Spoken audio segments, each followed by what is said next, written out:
Hoy vamos a hacer la primera edición de un review de libro en este canal y vamos a hablar de Los Outsiders, este libro, Outsiders, de William Thorndike, este libro, Outsiders. Y dirán, che, ¿qué pasó? Santi la deliró, está mal de la cabeza, ahora tiene como el fondo todo roto, ven ahí, ¿no? Que está un poco medio bizarro. Porque vamos a hacer esta movida, la vamos a llamar Santi Magnin Presents Fun with Sun. Y ahora voy a hacer como un efecto pequeño dramático. Y va a haber una lección antes de hablar del libro sobre esto que estoy haciendo ahora mismo. Y voy a bajar algo para poder terminar de setear este green screen que estamos y no se me aburran que vamos a hablar en muy pocos segundos de Los Outsiders.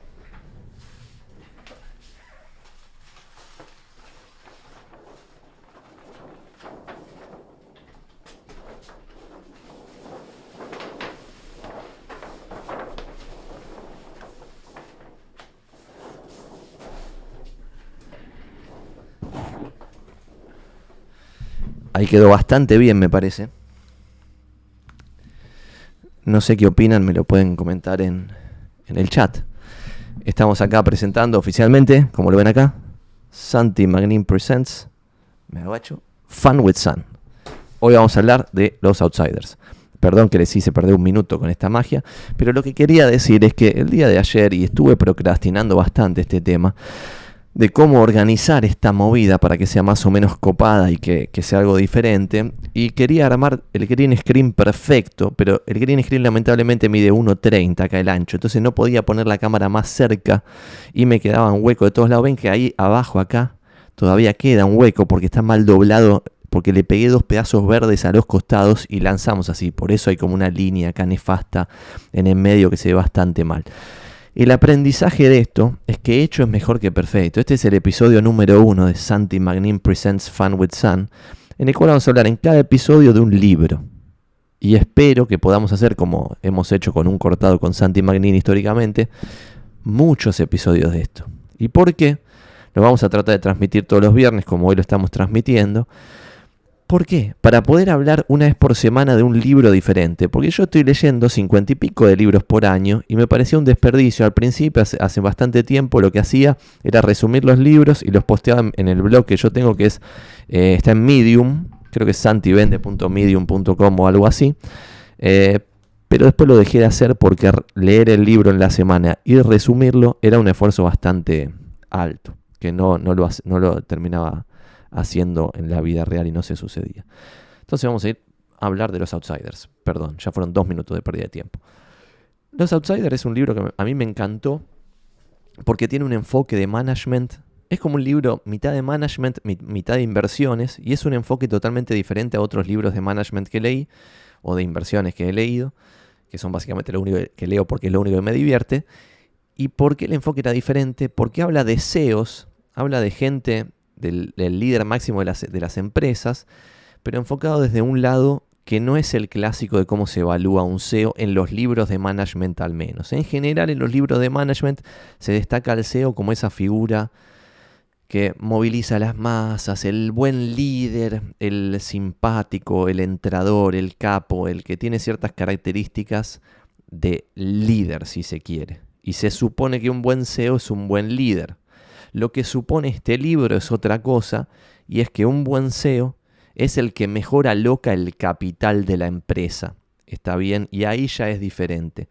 Lo que propone el libro es algo que a mí yo no lo había visto en otros libros, y es que, el management no es una actividad totalmente subjetiva de si Menganito es un buen manager o es un mal manager. Al contrario, es algo bastante objetivo porque al estar en el rubro de los negocios podemos evaluar el desempeño de las distintas empresas, comparar el desempeño de las distintas empresas entre sí, y la empresa que le va mejor es la que tiene el mejor manager. ¿Eso es así? Dudoso. Y lo que empieza a proponer el libro, y voy a la primera cosita que tengo marcada acá, es cómo se opone este libro la evaluación de un CEO. Y en base a esa evaluación después empieza a contar ejemplos concretos. Por ejemplo, en el libro están, la CEO de Washington Post en los 70s, Warren Buffett, otros CEOs que tuvieron un rendimiento para los accionistas, y esta es la clave, para los accionistas muchísimo mejor que el rendimiento no solo de la economía en su conjunto, de las empresas en su conjunto, sino del rubro en particular. Por ejemplo, la CEO del Washington Post logró un retorno sobre el capital para los accionistas ridículamente mejor que los otros diarios en ese mismo momento en Estados Unidos. Por lo tanto, quiere decir que había un gran mérito ahí. ¿Está bien? Entonces, voy a leer la primera frase que destaqué de este libro y lo que dice es: al evaluar el desempeño, lo que importa no es la tasa absoluta de retorno, es decir, no es ganar, y acá ya estoy metiendo mi propio bocados, no importa si alguien está liderando una organización y gana 20% sobre el capital invertido o 20% para los accionistas en un año. Porque en ese año quizás el mercado en general ganó 32% y ese 20% es deplorable. Y en cambio un 20%, cuando el mercado se desploma 30% para los accionistas en general del resto de las empresas, ese 20% es glorioso. ¿Está bien? Entonces continúo leyendo, lo que dice es: si no, lo que importa es el retorno en relación con los pares y el mercado. En realidad, solo necesitas saber 3 cosas para evaluar la grandeza de un CEO: el retorno anual compuesto para los accionistas durante su mandato y el retorno durante el mismo periodo de las empresas equivalentes y del mercado en general, normalmente medido por el S&P 500, por las 500 empresas más grandes de Estados Unidos. Entonces, cuando vos en periodos largos de tiempo, y esa es la clave, no puedes agarrar a un CEO, y eso también es muy común, que ponen a alguien como CEO 5 años, 3 años, 2 años. En ese periodo puede haber suerte, puede haber cualquier cosa que rompa por completo el número y listo. Y acá hay algo interesante. ¿Y por qué este libro me gustó?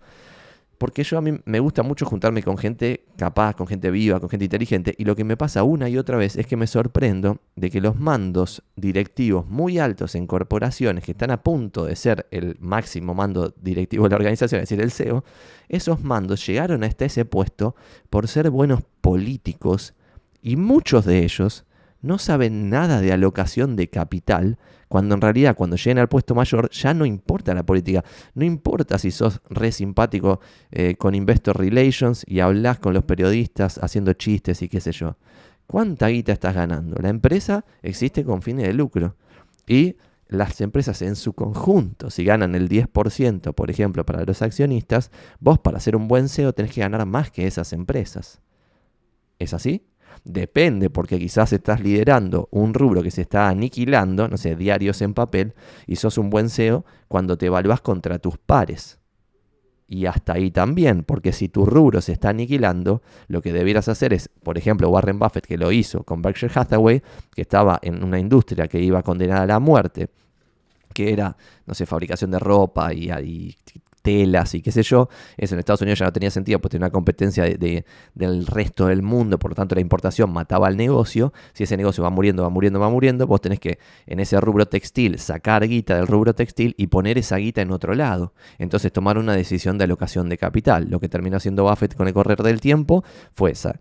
Dejó de invertir al principio en el rubro textil y la guita que entraba iba a otras cosas. Y la primera gran cosa que termina comprando es una aseguradora y se empieza a meter en el rubro aseguradoras y ahí empieza a ganar una bola de guita zarpada, el famoso snowball, la bola de nieve, lo cual es súper interesante. Segunda frase destacada de este libro, Los Outsiders, que paso a leer. Y esto es interesante, al menos me copa a mí. Gran parte de lo que distinguía a Singleton, no importa quién es, de sus pares, residía en su dominio del campo crítico, pero un tanto misterioso de la asignación de capital, el proceso de decidir cómo utilizar los recursos de la empresa para obtener el mejor retorno posible para los accionistas. Después continúa no sé qué, dice: básicamente los CEOs tienen 5 opciones esenciales para desplegar capital.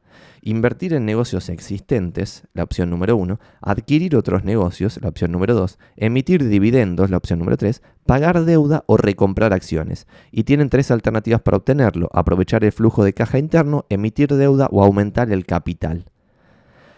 Esto es un poquito complejo, pero es un poco simple también a la vez. Esas 5 opciones son siempre esas 5, y si la empresa no cotiza en bolsa y no es una empresa pública, se te reducen las opciones inclusive, porque volvamos a leerlas con detalle. Invertir en negocios existentes. Para una empresa que no cotiza en bolsa, esta opción claro que existe. Es decir, por ejemplo yo, de inmobiliarios.com, el negocio cada vez va mejor, listo, decido poner 100 lucas gringas en tal cosa porque vamos a ganar más plata. Entonces estoy haciendo una inversión en el negocio existente, en de inmobiliarios como es hoy. Segundo, adquirir otros negocios. Supongamos que yo veo un portal inmobiliario que le veo muchísimo valor, es otro negocio y me sirve para integrarme verticalmente con otro negocio, quizás adquiero ese negocio. Nosotros por ahora lo probamos con algunas cosas muy específicas. Compramos Landify, compramos factibilidades.com. Grandes fracasos por ahora, pero bueno, eso quizá en el futuro nos sale bien. Esa segunda la estaríamos haciendo mal, adquirir otro negocio para perder plata, una gilada. Tercera, emitir dividendos, es decir, ganamos guita y emito dividendo y se lo doy a los accionistas. ¿Por qué? Porque no tengo otras cosas mejor para hacer, entonces le devuelvo la guita a los accionistas. Eso hoy también lo puedo hacer, la número 3. La número 4, pagar deuda. Perfecto, también lo podría hacer, pero de inmobiliario no tiene deuda, así que en mi caso particular no puedo hacer esta. Y la número 5, recomprar acciones. Tampoco la puedo hacer, como no soy una empresa pública y solamente somos 2 socios. Listo, podríamos vendernos entre nosotros 2 las acciones, pero tampoco tendría sentido. Esto de recomprar acciones lo que quiere decir es que supongamos una empresa que vale 100.000 millones de dólares en el mercado y la empresa gana 1.000 millones de dólares y el 20% de su paquete accionario está cotizando en bolsa, es decir, 20.000 millones de dólares. Con los 1.000 millones que gana, la empresa puede salir al mercado porque cree que las acciones están subvaluadas y comprarlas en el mercado, ¿está bien? Entonces, ¿qué se sucede? Se sucede que cada accionista pasa a tener un porcentaje más grande de la empresa. En consecuencia, y esto es muy importante porque es como una tax advantage, o sea, tenés una ventaja muy fuerte impositiva al vos recomprar acciones en vez de distribuir dividendos, porque, por ejemplo, si a mí una empresa me distribuye dividendos, a mí como extranjero no residente me van a retener el 30% del dividendo, y encima después la guita que me entre también me van a fajar en Argentina. En cambio, si la empresa está utilizando la ganancia para recomprar sus acciones, a mí no me van a fajar con todos esos impuestos, por lo tanto a mí, al accionista, me van a hacer ganar más guita con el mismo retorno, con el mismo negocio exacto. Y ahí está lo interesante de este libro y de estos conceptos, que es con un negocio que tenga un nivel determinado, un nivel A, un nivel B o lo que sea, un nivel X de facturación, de margen, de ganancia, de EBITDA y lo que fuese, vos podés con eso multiplicar el negocio y hacerlo cada vez mejor o hacerlo cada vez peor. ¿Está bien? Hay empresas que ganan mucha guita, la guita que ganan salen a comprar otras empresas mal compradas que después no les sirven para nada y le hacen perder guita.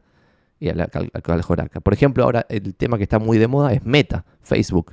Facebook está históricamente, o hasta hace poco ganaba mucha guita, al menos facturaba mucha guita hace un montón de años.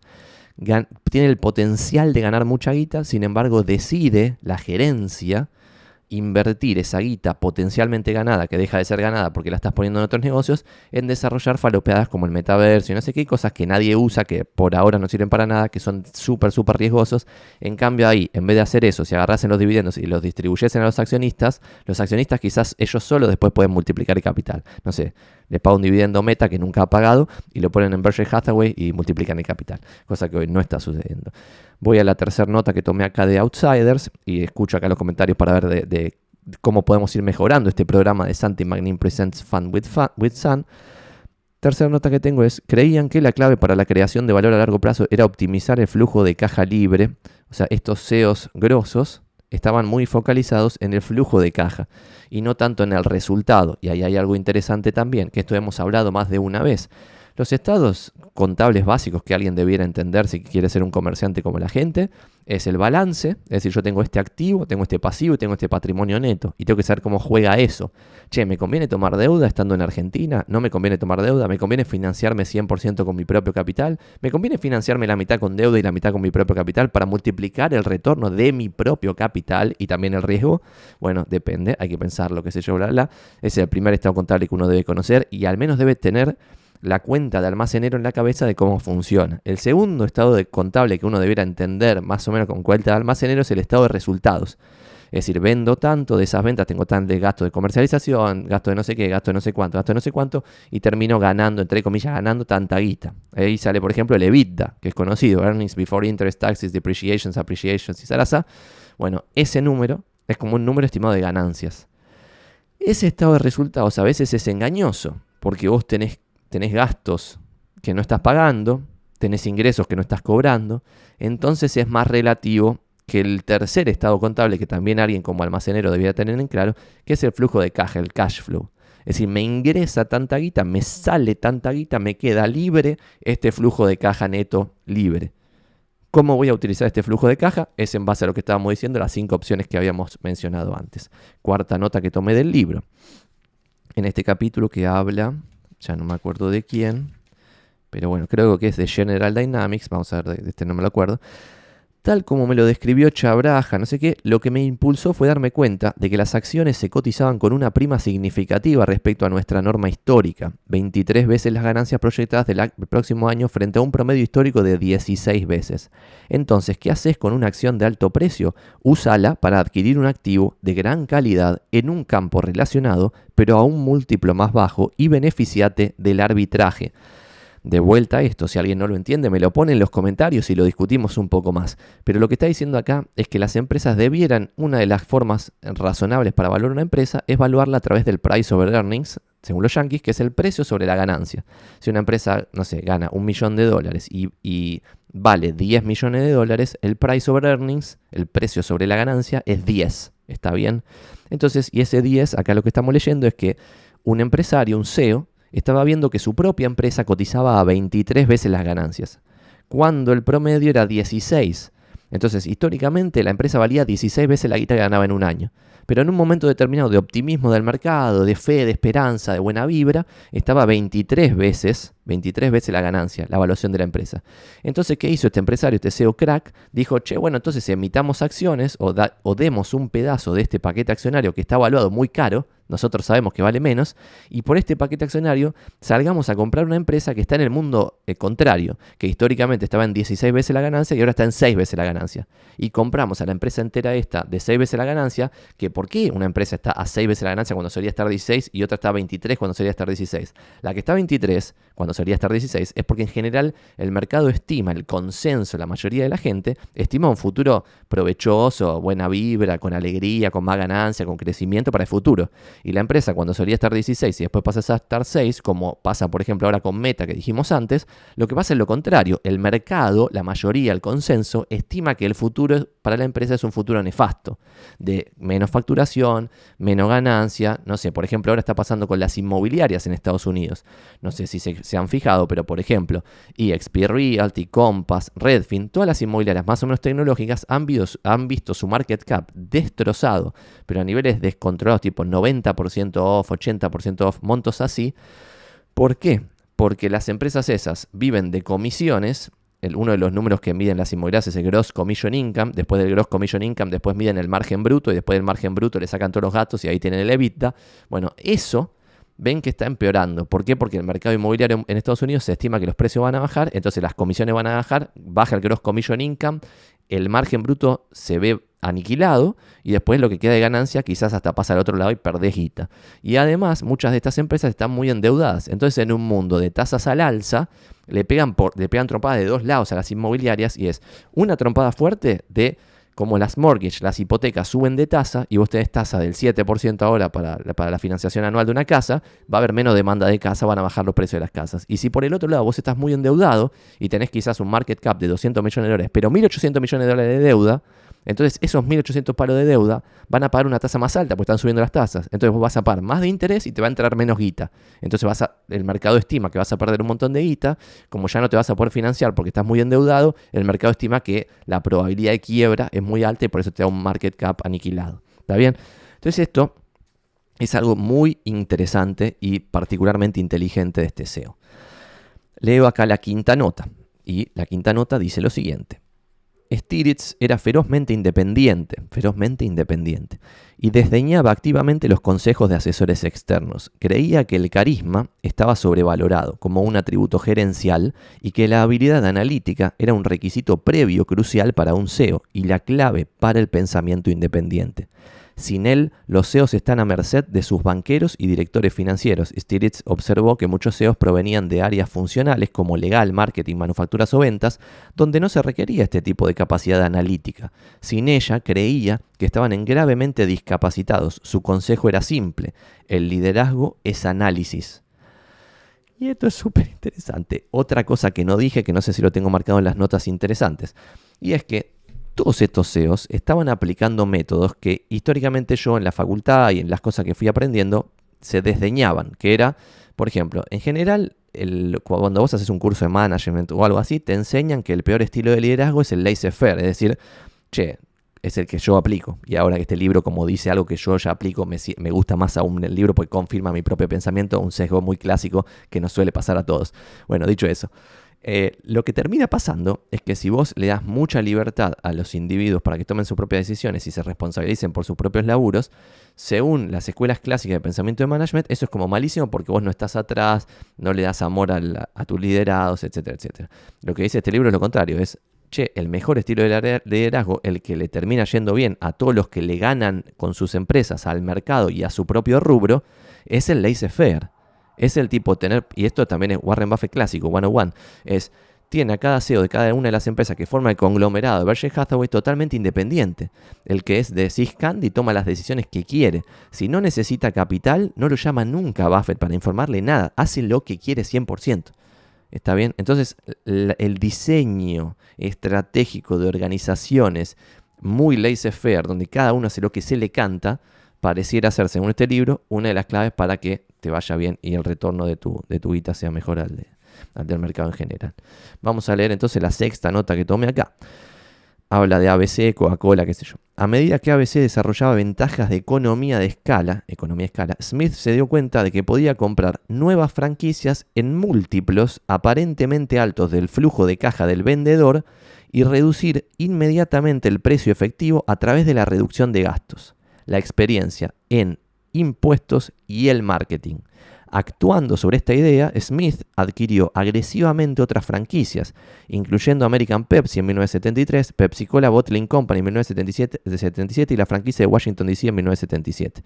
Bueno, lo que dice acá también es interesante. Y es que vos podés estar comprando el negocio de otro. Cuando ese negocio, nosotros pensamos que estábamos haciendo esto con el ejemplo que di de Landify, Factibilidades, estas pequeñas emprendimientos que estaban muriendo. Y de vuelta a esto, es como es muy interesante, lo he resaltado como que se ve transparente en este Santi Magnin Presents Fun with Flags. Bueno, lo que estaba diciendo acá es que nosotros pensábamos que, voy a comprar a Landify porque ese negocio no está funcionando. Y como no está funcionando, tarde o temprano va a cerrar. Entonces, antes de que cierre, quizás nosotros podemos, con nuestra expertise, nuestra escala desde otro lado, hacer que eso nos sume muchísimo y que cambie el negocio. ¿Está bien? Y esto es interesante también en el rubro inmobiliario. ¿Qué está pasando ahora en el rubro inmobiliario con las grandes franquicias? Por ejemplo, RE/MAX. Y esto lo puedo decir porque es información pública que se puede leer en sus balances. RE/MAX está muy focalizado ahora en comprar a las franquicias que antes ellos le habían vendido a una región, la región había vendido a un broker owner y el broker owner había salido a reclutar agentes. Ahora RE/MAX lo que quiere es sacar a todos esos intermediarios en el medio y que sea RE/MAX y el agente. ¿Está bien? Porque ese brokerage es dueño de RE/MAX. Y están comprando franquicias enteras que tienen un montón de oficinas. También están haciendo lo contrario a como crecieron al principio. Al principio crecieron con muchos franquiciados que salían por todos lados y conquistaban mercados. Una vez que el mercado está conquistado, vuelve a RE/MAX Central y dice, bueno, te lo compro, pumba, toma, 100 millones de dólares, dámelo todas estas oficinas. Y se las dan y se terminó. ¿Cuál es el twist de esto? Que si yo, por ejemplo, imaginemos de inmobiliarios en un futuro con, 100 inmobiliarias aéreas, hoy somos 30 y algo. Bueno, cuando tengamos 100, vamos a tener una economía de escala en cada uno de los costos, una economía de escala en cada una de las cosas que nosotros vamos dando como servicio, que quizás yo puedo sumar una inmobiliaria más casi por un costo muy marginal. Entonces puedo mejorarle los números. Quizás esa inmobiliaria que está operando en Recoleta históricamente hace no sé cuántos años, está manejando números, imaginemos, de por ejemplo, Gross Commission Income, $1 millón. De ese Gross Commission Income está manejando un margen bruto, es decir, el segundo número, cuando le empezás a sacar los splits de comisiones con los vendedores, de $300,000. Y después de esos $300,000 quizás tiene de costo esa inmobiliaria el 50% y le quedan $150,000 al año. Está bien, entonces vos comprás esa inmobiliaria en base a una ganancia de $150,000. Pero, sin embargo, cuando vos adquirís esa inmobiliaria completa y la sumás a tu estructura de 99 inmobiliarias, quizás a vos no te sale el 50, te sale el 30 darle ese servicio a la inmobiliaria para que opere exactamente igual que como operaba antes. Entonces, ¿cuál es la magia ahí? Que si vos mantenés ese, por ejemplo, Gross Commission Income de un palo, después mantenés el margen bruto de 500 lucas, pero acá en vez de tener la mitad de costo, pero dije 300 lucas en el ejemplo anterior, mantenés el gross margin, es decir, el margen bruto de 300 lucas, y de este 300 bajaste el costo de 150 a 120, por ejemplo, ganaste 30 lucas más, entonces tenés un mejor negocio. Entonces quizás vos estás pagando caro en base al negocio que se está viendo, pero cuando ese negocio lo sumás a tu estructura pasa a ser barato, ¿está bien? Es un ejemplo. Después, séptima nota acá que tomé, es una comparación de los enfoques de gestión de Welch y Warren Buffett. Welch es el que en general se alaba como el gran CEO del mundo. ¿Por qué? Porque le logró sacar un poquitito más que el S&P 500 en su gestión. Y además era muy, muy empático, muy buen líder, muy buen chamullero en las conferencias, era muy bueno en un montón de cosas. Entonces se ha tomado como el ejemplo máximo del buen CEO. Sin embargo, todos estos 8 CEOs que están en este libro han tenido retornos particularmente mejores a Welch y sin embargo no han tenido prensa, han pasado siempre desapercibidos. ¿Por qué? Porque no han tenido investor relations en su empresa, siempre han despreciado a los periodistas y no se han mostrado muy simpáticos en general, entonces como que no tuvieron un perfil muy vende humo para que alguien los levante en algún medio, ¿está bien? Porque hay algo interesante ahí también, que es la clásica que yo siempre hablo con los periodistas, amigos, y es que una noticia no es cuando un perro muerde a un hombre, sino cuando un hombre muerde a un perro. Eso es una noticia. Entonces, a pesar de que el 99% de las situaciones sean perros mordiendo a hombres, como eso es lo común, no es noticia. Entonces vos ves una situación constantemente como noticia, que son cosas estadísticamente poco relevantes. Por eso no tiene sentido ver noticieros. Dicho eso, lo que tengo acá marcado como séptima nota es la comparación de los enfoques de gestión de Welch y Buffett. Y lo que dice es patrón de ganancias para Welch regular, para Buffett irregular. También más tiqui, como que otra cosa loca. Estos CEOs no consideraban a la inestabilidad, ya sea de ganancias o del precio de una acción, como algo riesgoso. Si algo va para abajo y yo puedo comprar ese algo, al comprarlo más barato estoy reduciendo el riesgo, a pesar de que el número sea así, fluctuante, ¿está bien? Es interesante. Personal de la sede central. En Welch, miles de personas de personal en la sede central. En Buffett, 23 personas. Viajes. ¿Cuánto viajaba el CEO? Welch, mucho. Buffett, poco. Actividad principal de cada CEO. La actividad principal de Welch, reuniones. La actividad principal de Warren Buffett, lectura. El tono de la jornada laboral. Para Welch, el tono de la jornada laboral era frenético, ocupado. Tiqui, tiqui, tiqui, pum, pum, pum. Para Buffett, tranquilo, no planificado. Agenda libre, pimba. Y después, reuniones fuera de la empresa. Para Welch, frecuentemente. Reuniones fuera de la empresa. Para Warren Buffett, nunca. Esto me resulta realmente súper interesante.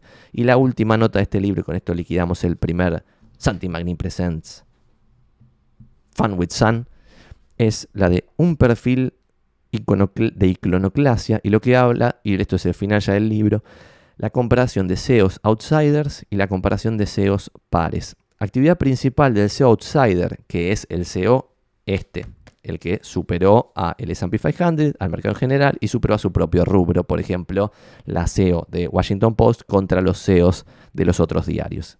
Y digo la CEO y los CEOs porque era una mujer y todo el resto eran hombres y ganó la mujer. Y es sorprendente que no en el movimiento feminista no se hable de esta la CEO que multiplicó mejor el capital en la historia de la alocación de capital. La actividad principal de los CEOs outsiders, asignación de capital. De los CEOs pares, gestión de operaciones y comunicación externa. Fíjense eso, es zarpada diferencia. Objetivo de los CEOs outsiders, optimizar el valor a largo plazo por acción. Lo repito porque esto es importante, optimizar el valor a largo plazo por acción. Y acá es algo interesante, el objetivo de los CEOs pares, del resto de los CEOs, el crecimiento. Y esto es interesante. No siempre crecimiento a mansalva descontrolado va a ser bueno para los accionistas. Yo puedo tener una empresa, lo dijimos antes con este ejemplo de las inmobiliarias, que gross commission income tenga $1 millón y que mañana tenga 2 millones y después 10 millones y después 100 millones y después 1000 millones y que en todo ese camino pierda guita. Y si en esa pérdida de guita constante de 15 años yo después no tengo al final del arco iris un manjar de oro ahí zarpadísimo que pague toda la pérdida de todos los años anteriores, no tuvo sentido eso. No tuvo sentido. En cambio, quizá vos podías hacer un negocio de un palo y en vez de pasar a 2, pasar a 1,5 y después en vez de pasar a 10, pasar a 5 y que el crecimiento sea diferente, pero sea sobre otro tipo de negocio focalizado en maximizar el capital del accionista. Eso me parece a mí. Métricas clave de los CEOs outsiders, las métricas clave eran los márgenes, los retornos y el flujo de caja libre, cosa que dijimos antes. Foco zarpado en el cash flow. Para los CEOs pares, las métricas más importantes eran ingresos e ingresos netos. ¿Está bien?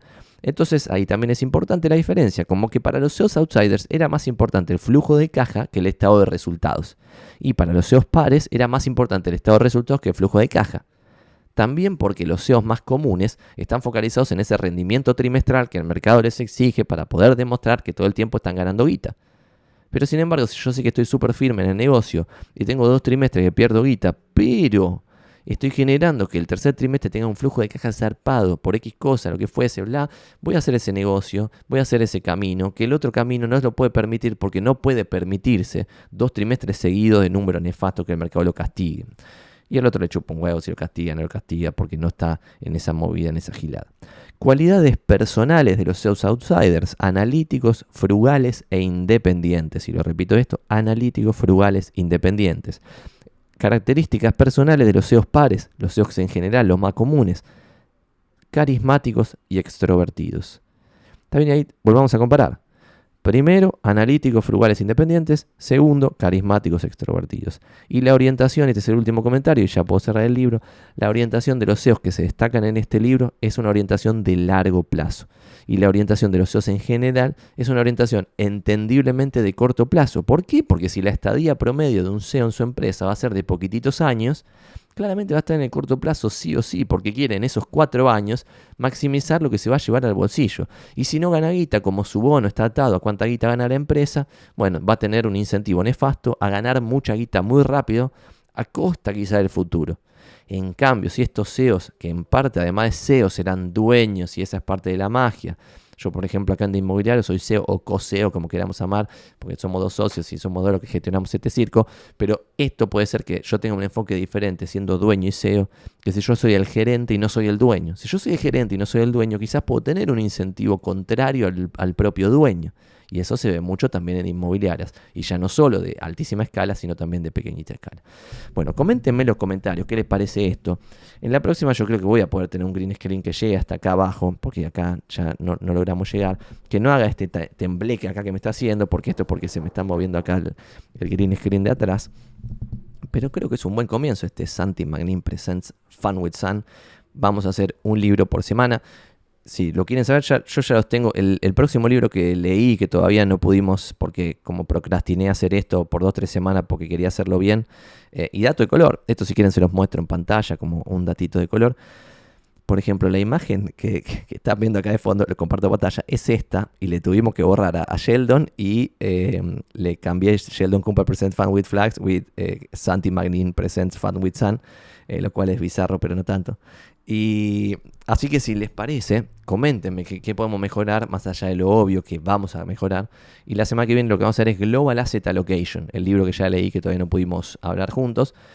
Y después el tercero que ya leí tampoco pudimos hablar juntos es, creo que es Argentina, un país sin buitres o algo así, que es un libro de Juan José Cruces que está interesantísimo para hablar un poquito de deuda, porque veo todo barato en Argentina y ese va a ser una cosa un poquito más local, pero que le va a interesar a cualquiera que esté viviendo en un país del tercer mundo, puede ser súper interesante. Como digo siempre, si esto lo están viendo en YouTube, si le dan valor a estos videos, like y suscribirse. Gracias. Vamos carajo los outsiders. Me gustó este libro. Le doy 8 de 10 Santi Magnins.